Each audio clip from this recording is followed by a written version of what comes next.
Ever wondered what happens when someone from the outside world falls in love with an Amish person? In America, dating apps connect us instantly, and civil ceremonies take minutes. But Amish marriage operates by completely different rules that make exclusive country clubs look welcoming. Today, we're revealing the 10 shocking requirements every non-Amish person must fulfill before marriage within this closed community. Rule 1. The Baptism Ultimatum. The journey begins with an absolute non-negotiable demand that shocks most outsiders. No exceptions exist for this first requirement, regardless of the person's previous religious background or spiritual beliefs. Every single non-Amish person must undergo adult baptism in the Amish faith, completely abandoning their previous religious beliefs. This isn't a symbolic gesture or a simple ceremony that takes place over a weekend. The baptism represents a total spiritual transformation that severs all connections to their former faith, including family religious traditions that may have been practiced for generations. Rule 2. The shunning preparation. Here's where the emotional cost becomes truly devastating for most families involved. The outsider must prepare their own family for potential permanent separation that could last for decades or even a lifetime. Amish communities practice strict shunning policies for members who violate community standards or leave the faith. This means the converting individual must sit down with their parents, siblings, and closest friends to inform them that they may never speak again if the marriage fails or if community rules are broken later. The psychological preparation alone has caused many potential converts to abandon their plans entirely before even taking the next step. Family members often stage desperate interventions when they learn about this requirement, hiring counselors or religious leaders to talk their loved one out of the conversion process. Rule 3. The skills test period. The third requirement involves demonstrating complete mastery of traditional Amish lifestyle skills.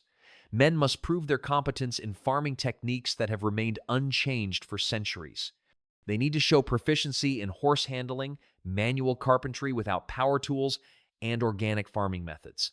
Women face equally demanding tests in food preservation, traditional cooking without modern appliances, sewing all family clothing by hand, and managing household finances without banking technology. This evaluation period typically lasts between 6 months to 2 years, depending on the individual's learning speed and the community's satisfaction with their progress. Rule 4. The church vote. Perhaps the most nerve-wracking requirement involves facing the entire church community for approval.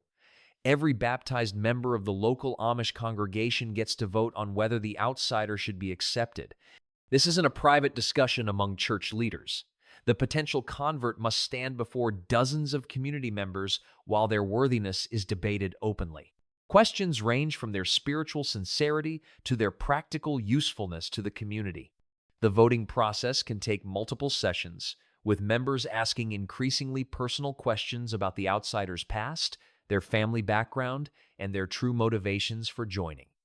A single negative vote from a respected community member can derail the entire process. Rule 5. The language barrier. Communication represents a massive hurdle that most outsiders severely underestimate. Pennsylvania Dutch serves as the primary language for all intimate family conversations, church services, and community discussions. Simply learning basic phrases isn't sufficient. The potential convert must achieve complete fluency, including understanding regional dialects that vary between different Amish settlements. They must demonstrate their ability to pray in Pennsylvania Dutch, conduct business negotiations, and participate in complex theological discussions. Most challenging of all, they need to think in Pennsylvania Dutch rather than translating from English. This language requirement typically takes 3 to 5 years of intensive daily practice to master adequately. Rule 6. The technology surrender. The technology elimination process goes far beyond simply giving up smartphones and computers. Every electronic device must be permanently removed from their possession. This includes digital watches, battery-powered radios, electric toothbrushes, and any medical devices that aren't absolutely essential for survival. The individual must learn to navigate daily life without GPS systems, weather apps, or instant communication methods. They cannot maintain secret digital accounts or hidden electronic devices. Community members regularly inspect converts' living spaces to ensure complete compliance. The adjustment proves so difficult that many people experience severe anxiety and depression during the first year of technology-free living. Banking must be conducted in person, emergency communication relies on physical travel to neighbors, and entertainment comes exclusively from reading, crafts, and community gatherings. Rule 7. The final probation. The probationary period represents the ultimate test of commitment and compatibility. For 1 full year after meeting all previous requirements, the convert lives under constant community observation. Every action, conversation, and decision gets scrutinized by church leaders and community members. They cannot make any significant life choices without consulting church authorities first. This includes decisions about employment, housing, clothing purchases, and social relationships. During this time, the individual must demonstrate unwavering commitment to Amish principles, even when facing personal hardships or family emergencies. They cannot visit non-Amish relatives without permission, cannot attend outside medical facilities except in life-threatening situations, and cannot participate in any English world activities.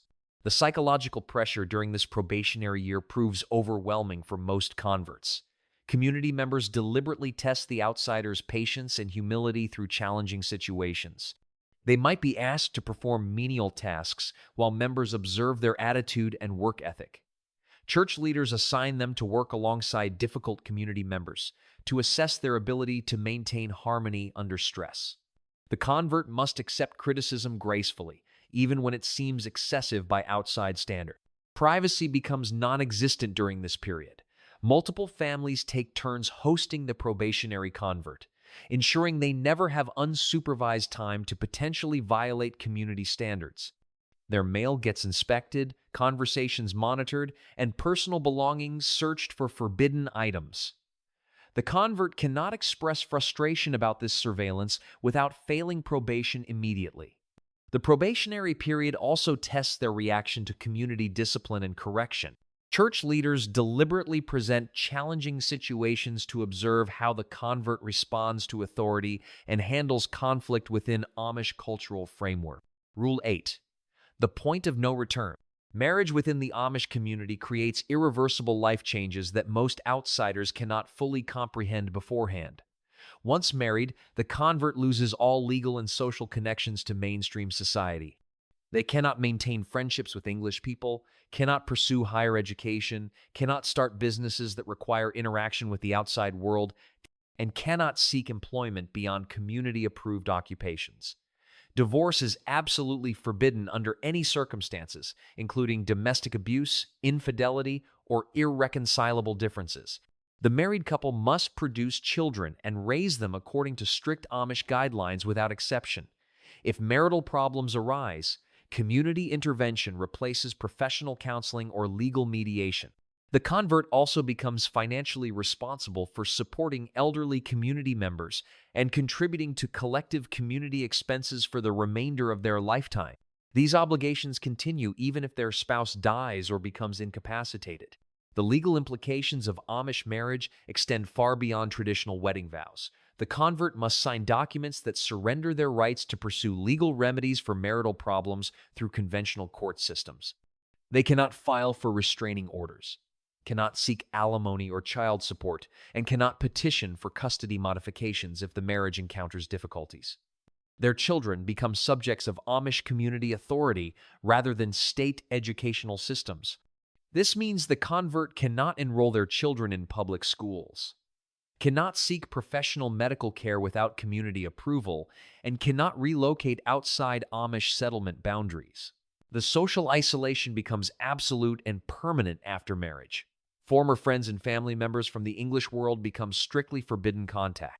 The convert cannot attend weddings, funerals, or family reunions involving non-Amish relatives. They cannot maintain professional relationships that might provide future employment opportunities outside the community. Social media accounts, email addresses, and phone numbers must be permanently abandoned. The married convert becomes completely dependent on community networks for all support. Perhaps most shocking of all, The reproductive expectations carry severe consequences for non-compliance. Amish communities expect married couples to produce large families without using any form of birth control. The convert cannot make independent decisions about family planning, cannot seek fertility treatments if conception difficulties arise, and cannot refuse to have children even if pregnancy poses health risks. Community pressure to bear children intensifies after the first year of marriage, with church leaders openly questioning couples who remain childless beyond that time frame. Rule 9.